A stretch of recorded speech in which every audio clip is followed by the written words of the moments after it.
Hi student, good morning all of you. Today I will teach you figure of speech. Okay, figure of speech पढ़ाएंगे आज हम आपको. Figure of speech is a word or phrase that possesses a different meanings from its literal definition. एक figure of speech एक ऐसी phrase और एक ऐसा word होता है जिसका जो मीनिंग होता है, जो अर्थ होता है, वो बिल्कुल डिफरेंट होता है. किससे? बिल्कुल सेपरेट होता है. किससे? जो इसकी लिटरल मीनिंग जो होती है या लिटरल डेफिनेशन होती है उससे. ठीक है, आज हम बात करेंगे सिमिली की. Simile. Okay, simile is a comparison between two different things having one common quality. Okay, simile एक ऐसा कंपैरिजन होता है जो दो डिफरेंट थिंग्स के अंदर होता है. Having one common quality means they have one common qualities. The things should be different but they have one common qualities.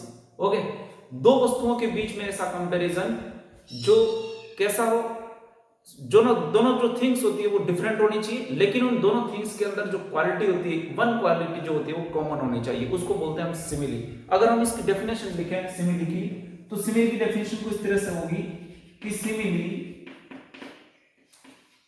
is a comparison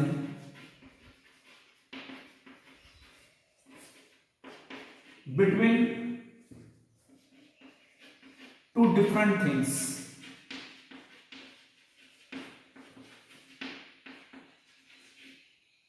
Between two different things.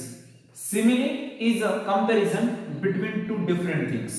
ठीक है, दो डिफरेंट वस्तुओं के अंदर जो कंपैरिजन होता है, ठीक है, उसको हम सिमिली बोलते हैं.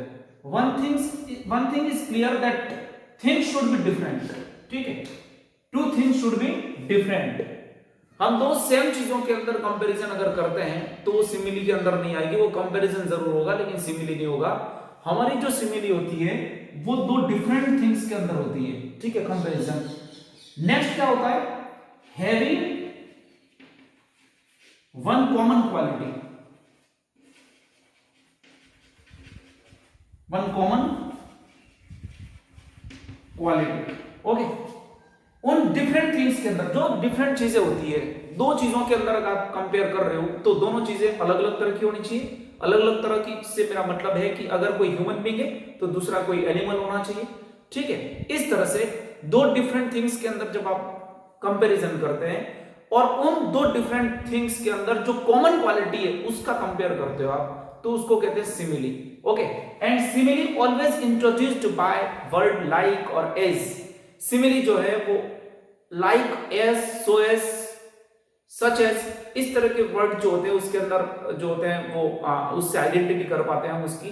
ठीक है, मतलब सिमिली जब भी आप किसी दो डिफरेंट थिंग्स के अंदर जब कंपेयर करते हो तो उसके अंदर as, so as, such as या लाइक जैसे वर्ड आप डालते हो तो वो उसकी आइडेंटिटी होती है. किसी भी वर्ड, कोई भी ऐसा कंपैरिजन जिसके अंदर दो डिफरेंट थिंग्स के अंदर अगर कंपेयर किया हुआ है और उसके अंदर लाइक वर्ड आया, एज वर्ड आया, ठीक है, सच एज आया, तो वो हमेशा क्या होगी? सिमिली होगी. ठीक है, you have to remember one thing that comparison should between two different things. ठीक है, एक चीज आपको ध्यान रखनी है कि कंपैरिजन दो डिफरेंट थिंग्स के अंदर आता है. ठीक है, सेम थिंग्स नहीं होनी चाहिए. मैं एग्जांपल से आपको समझाऊंगा, आपको समझ में आ जाएगा.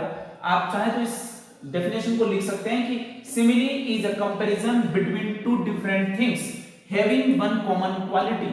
सिमिली जो होती है वो दो डिफरेंट थिंग्स के अंदर होती है और हैविंग वन कॉमन क्वालिटी का मतलब होता है वो दोनों अलग अलग तरह की जो चीजें होती है उसमें एक क्वालिटी जो होती है वो कॉमन होती है.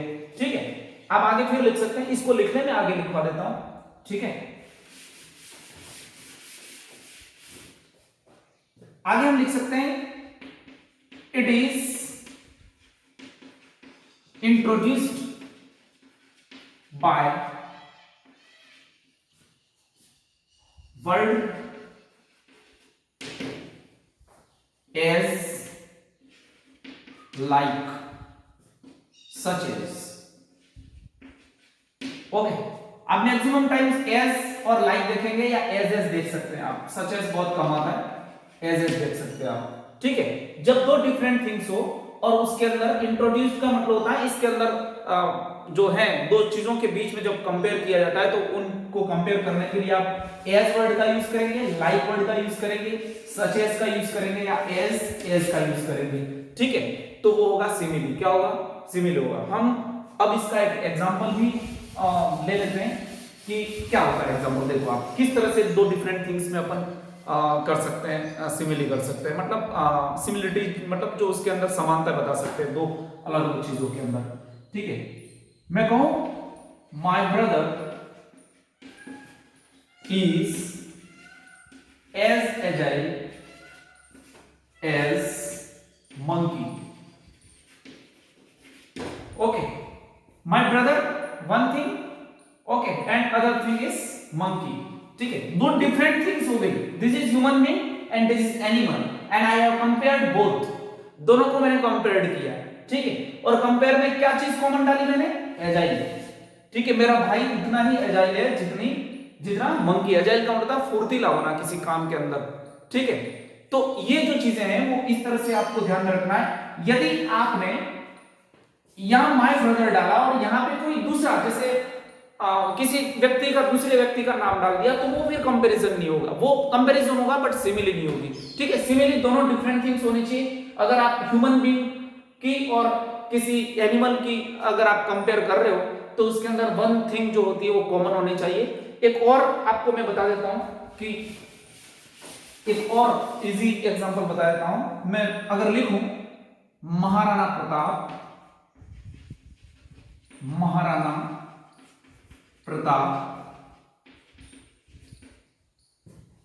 fought in the battle of Haldi.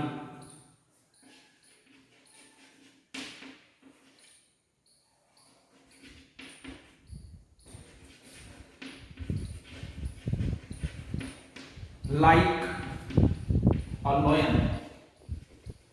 Okay, Maharana Pratap fought in the battle of Haldi like a lion. Like पढ़ा है, एक तरफ लॉयन आया और एक तरफ महाराणा प्रताप आया। Means I compared Maharana Pratap with lion. Okay, one common quality मैंने डाली कि फाइटिंग, मतलब जिस तरह से एक लॉयन लड़ता है जिस तरह से, ठीक है, एक शेर की तरह लड़े थे, शेर जैसे लड़े थे वो, हम ये कह सकते हैं कि Maharana Pratap fought in the battle of Haldighati like a lion, एक लॉयन की तरह लड़े थे। तो लॉयन की जो क्वालिटी है और महाराणा प्रताप की जो क्वालिटी है, एक कॉमन क्वालिटी, क्या? लड़ने की जो ताकत, जो स्ट्रेंथ एक शेर के अंदर होती है, वही ताकत और वही स्ट्रेंथ किसमें थी? महाराणा प्रताप में थी। किसमें? हल्दीघाटी के युद्ध में। तो ये कंपैरिजन होता है। ठीक है, एक ऐसा कंपैरिजन जो बिटवीन टू डिफरेंट थिंग्स होता है। ठीक है, अगर आप मैं एक बात और बता देता हूं कि सिमिली की बात आते ही आपके दिमाग में आ जाना चाहिए कि simile is a comparison. We can say every simile is a comparison. ठीक है, हर सिमिली एक कंपैरिजन होता है। But remember one thing, every comparison is not a simile. ठीक है, हर कंपैरिजन सिमिली नहीं हो सकता है।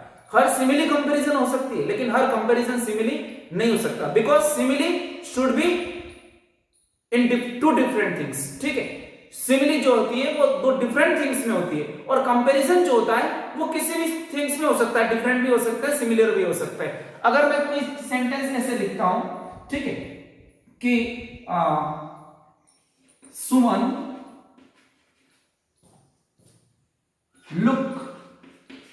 looks like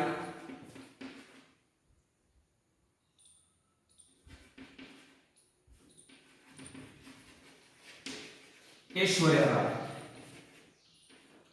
okay, Aishwarya Rai.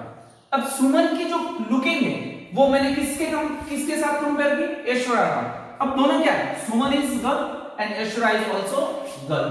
ठीक है, आगे मैंने जो लाइक वर्ड यूज किया और दो व्यक्तियों के बीच में जो कंपेयर किया, मतलब दो व्यक्तियों के बीच में कंपेयर किया मैंने, एक तरफ सुमन है एक तरफ ऐश्वर्या है, तो ये कंपैरिजन जरूर है लेकिन ये सिमिली नहीं हो सकती, because simile should B into different things. मैं बार बार रिपीट कर रहा हूं, सिमिली जो है वो दो डिफरेंट थिंग्स में होनी चाहिए। ठीक है, एक आप नोट डाल करके लिख सकते हैं कि नोट डालकर लिख सकते हैं कि every simile is a comparison.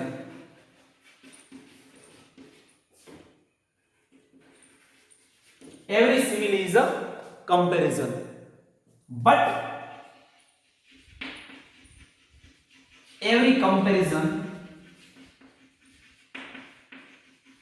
is not simile. Every simile is a comparison, but every comparison is not simile.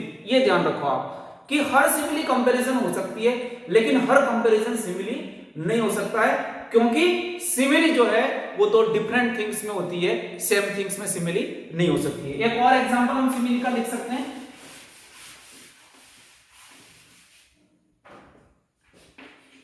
her hair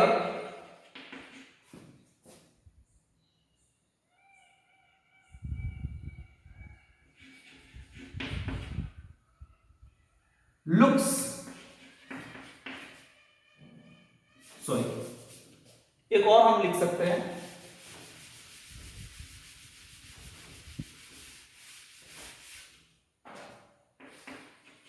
this house is as old as hills. Okay, this house is as old as hills. ठीक है, इस तरह से कई सारी इसके examples हम बना सकते हैं जिसके अंदर एज या लाइक वर्ड आया हो, जो जिन चीजों में आपने कंपेयर किया है वो चीजें दोनों क्या होनी चाहिए, अलग होनी चाहिए। ठीक है, तो ये क्या होती है, सिमिली होती है। इजी है बड़ी, इसके अंदर आपको लाइक या एज वर्ड देखना है, ठीक है, लेकिन ये भी देखना है कि जिन चीजों की उसमें कंपेयर की गई है वो चीजें दोनों अलग है या सेम है।